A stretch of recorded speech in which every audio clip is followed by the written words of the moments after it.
দেখো এইটাতে আমার ৭ কালারের। এটা কিন্তু এটা ২য় বার আসলো। এটা হচ্ছে প্রোলিং করার পর শীতকালেরটা কেটে ফেলছিলাম পুরা ডাল-টাল সহ।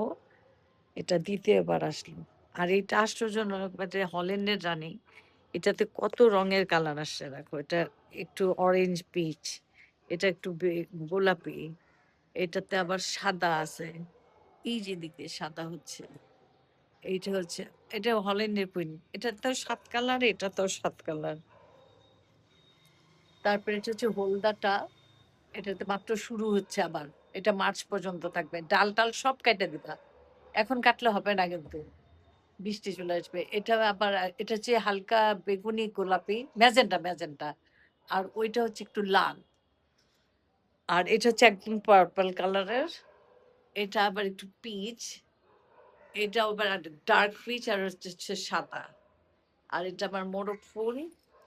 এটা আমার বানানা মরিচ। এটা গাঁদা। এটা এই চন্দ্রিমাটা শেষ, মেরুনটা আবার নতুন ফুল আসতেছে, ওটা সাদা চন্দ্রিমা। আর এটা হচ্ছে আম্মার কবরের গাছটা। এটাকে কাইটা কেটে আমি বনসাই বানাইছি।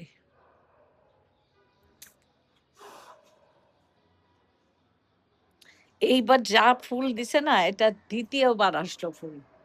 মানে ডাল কেটে দিলে তুমি নভেম্বরে যদি পুরা ফুল সহ ডাল কেটে দাও, তাহলে আবার নতুন করে ফুল হয়।